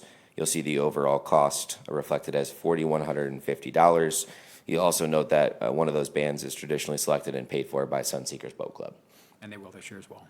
I'm sorry? They will it this year as well. And we are very grateful for that. So with that being said, we'd be looking for a motion to approve the funds for the Music in the Park performers. So is that 4,150? There's two boxes there. Is this budgeted for? Was it in the budget? In the total budget? There's nothing marked. So is it additional or? It's budgeted. Yes, it's budgeted for every year. Sorry, we're utilizing a new form, and we kind of threw our Parks and Rec director into this. So we're working out the kinks of this Because form. it falls into a bigger number. I just wanted to make sure it wasn't adding on to that number. Okay. That's a good question. Do we have a motion to approve funds for the Music in the Park performers in the amount of $4,150? Motion to approve the funds of $4,150 for Music in the Park. Motion by Baker. Do we have a second? Second. Clerk Tomasic, do you got that? All right. Discussion beyond those background information already provided. Any discussion? All right. All in favor? Aye. Any opposed? Motion carried. Next, I'd like to call your attention to item B, which is approval of funds for our 2026 4th of July performers. Commission members, as you'll see detailed in your packet, the motion request is to approve funds for 3 4th of July performers: Elvis Kelly, the Blues Brothers, and the Remnants. You'll see described the breakdown in the history, purpose, and explanation section. Again, shout out to our Parks and Recreation Director and the commission members for the support and all of this planning. Obviously, a lot of this echoes previous experiences and I would say offerings for our community in context of our 4th of July festivities. The fiscal impact is detailed here. Elvis is $595, Blues Brothers are $400, and $600 for the remnants in the amount of $1,595. Be looking for a motion to approve funds for these three performers in the amount of $1,595. Motion to approve the $1,595 for the Motion by Dix. owners listed. We have a motion by Dix. Do we have a second? Support. Okay. Commission members, any discussion on this matter? All in favor? Aye. Any opposed? Motion carried. Next item on our new business is payment of DTE invoice for service upgrade for the community center generator. The man, the myth, the legend is sitting right here with me, DPW Director Sant. So I'm sure I can defer to him and Rachel if there's any specific questions. I'll call your attention to the recommended action. Again, this is to approve the invoice from DTE Energy for service upgrade at the community center for the emergency generator. Provide some background in the history, purpose, and explanation. Implementation will be immediately. They will not schedule this upgrade until payment is transacted. The fiscal impact on this one is $15,285.25. And you'll see the breakdown there in bond funds as well as DDA funds. Obviously, attached, you'll see also reflected the job estimate. I'll be looking for a motion to approve the invoice from DTE Energy for the service upgrade at the community center for the emergency generator. I'll make the motion. It's not gonna run without it. We have a motion by Baker. Do we have a second? Second. Discussion, and John or Rachel? Yeah, I do. John, did we know ahead of time when the generator was installed that we're gonna have to update the gas line? You wanna Or, I'm hoping it didn't come as a surprise. approach the mic, John, just one before you respond? What was your question again? Did we know ahead of time when the contractor did the load calculations and said, here's what size generator we need? Was the city informed ahead of time that the gas line was too small? I had to do an application once I got the load for the generator. I didn't know what that load was. I had to get all the load, the existing load. And after we got the generator, then I had to go to Edison and says, here's the load. And that's when they get their planners involved. So we got to upgrade the service line coming in and change the meter. Okay, now the reason why I ask is, I've always just been a one-man show, but I've always got with the DTE gas ahead of time, and I knew exactly whether the line coming to the structure was okay before I even sold the generator. So it was just something that the contractor should have done for you. Well, Unless you guys did and you just had to wait and. I had to wait for Edison, plus they wouldn't put the meter back in the same location because it's in an enclosed area. Thank you, yeah. Okay. Commission members, any further discussion on that matter? I guess when you say full load, are you saying you're running the heat and air conditioning at the same time? You know? All the heaters running, Yeah, and the generator and the kitchen. everything in the Worst- kitchen? worst condition. You wouldn't shut down at all? Okay. Right. Okay. When I did mine, I reduced what I considered a full load at the time when power was out. but Essential You just services. keep it running. Okay, gotcha. And part of the purpose for keeping it running is so that it could be used as an emergency shelter in case of a citywide power outage. Precisely. Good point. It's also a polling location. Yeah. Precisely. A lot of essential service need for the community in many capacities. Elections don't stop when the power goes out. Facts. Either does Tractor Supply. They were working today in the dark. I went in there and they were all doing it manually. That's dedication. Any other questions or discussion? I'll just add that in the current budget, you currently have almost $98,000 available under capital improvements where this would be coming out of. Thank you for that. All right, any further discussion? All in favor? Aye. Any opposed? That motion has carried. With that, we will turn over for our DDA Director's Report. Thank you. So as you guys know, the city has been working on the Recast Leaders Program, and we're focusing on small-scale manufacturing businesses, which means a variety of different things, from everything from a home baker to jewelry to woodworking to just any artisan here in the city of Gibraltar. We've been finding that we have a lot that we don't know about, and we're excited to learn about more. So you will see that we just published a survey inviting everyone who's a local artisan to please fill it out so we can reach out to them and quite frankly, just pick their brains about how the city can better support them and help them to thrive here in our local community that really values community and small town feel, really supporting these small local businesses. I think it's going to be really essential and mutually beneficial to everyone. So please encourage anyone you know. Some of you may have small-scale manufacturing businesses that I don't know about, and I'd love to hear about them. So please encourage everyone to go on our website, on our Facebook page, and fill out that survey. Also, just to know, the city attorney and I have been working on creating the ordinance that would essentially separate the DDA from the Planning Commission. Well, it's a relatively simple ordinance. Logistically, it's going to take a bit of time just because that means we're separating two bodies, or we're separating one body into two and just figuring out appointments and all of that. So please bear with us. My personal goal is to have that worked out by the end of this current year. So by January 2027, I'm hopeful we can work that out. That is something that council is very interested in doing. So that is all I have today. Thank you. I'll just add two thoughts from updates that I think are pertinent to this body. One, for those that are tuning in, we've been engaged in our budget cycle. Next Monday, well, technically next Tuesday, given the holiday, we have council tasked with approving our budget, and that's following the public hearing we held and all the sessions that leaded up to that. So just encourage you all to tune in if you haven't. Obviously, all that will be publicized. The headline is we're reducing our millage rate 0.4833, which is the fourth consecutive year of millage rate reduction. But it dissects all the balances. It dissects our project focus. It dissects our horizon of infrastructure priorities. It dissects in a Hershey's chocolate bar fashion. As a resident, when you say, where are my taxes going?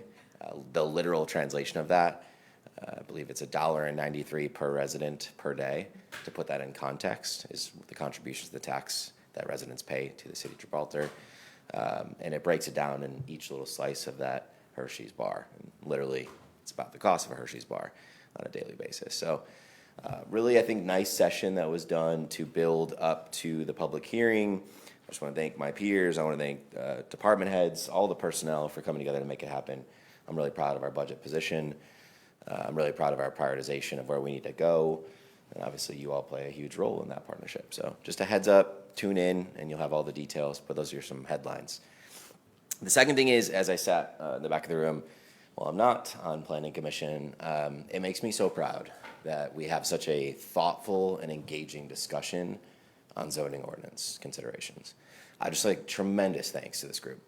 The level of detail, the level of attention, the level of preparedness, all of the questions, thinking about every nuanced component. That's really cool because that's what we're here to do. So just thank you profusely. And that's obviously, as many of you comment on, an output. The draft you looked at today is an output of the work, a lot of hours. Special shout out to Jane, special shout out to her partner that was here earlier. Our zoning ordinance committee that we had appointed, which is residents at large, like, council members, business owners, like a plethora of people, and a lot of hours went into a very thoughtful package for you all. And I just want to give a huge shout on that, and just for all of you for the engaging discussion. It's awesome to listen to, and I look forward to taking all my notes and thinking about that, especially as Councilman Cox and I are tasked with potentially further reviews down the road. So that's all for me, but as always, I like to open up. Is there any questions or comments or things you wanted to hear about that you didn't hear about today?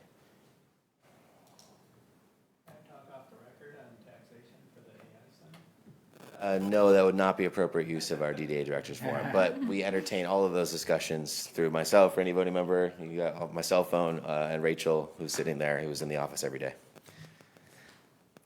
Any other questions or comments? Thanks for the candor, though, Commissioner Belk. Appreciate it. All right, well, with that, we will close the DDA Director's Report. We will look at tabled and referred items for which there is none, so I would love to request a motion to adjourn. Motion to adjourn. Do we have a second? Support. All in favor? Any opposed? Thank you for what was a long meeting, but a very productive one. Have a great night, everybody.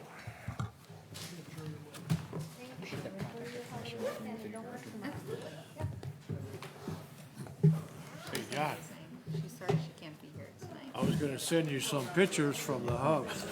Need to get through it. Well, Time at the community Martin center. Mellow's got some huge, giant snack boxes. I took a picture of one. I was gonna send it to you and say, hey, I need one of these. Huh? Oh, yeah, but these are big. They're as tall as that border there. Well, I don't know. It was closed up. I was walking out of the building, and it had Martin Mello. I go, holy shit. I took a picture. And then you'd like, Thank you. 1 second. I don't know, I probably couldn't, but Martin Mello's made all the workforce wear these different hard hats. They look like Oh, that's it. Save your That's phone the number type that and people your- would repel or the- mountain climb wear. None of the guys like them. No, that's a new one. Yeah, and then, you know, they're foam on the inside that's trapping heat. And so I was in there the other day and I was making fun of them because I still have like the old fashioned one, but they said, oh, no, we'll trade you. This damn thing, I'm sweating like crazy. He takes us off. And, I'm losing my hair in the back, and, his hair was kind of like yours. And I said, yeah, look what the hell it did with your hair. And he goes, yeah, I had hair this morning before they made me wear it, So. Oh.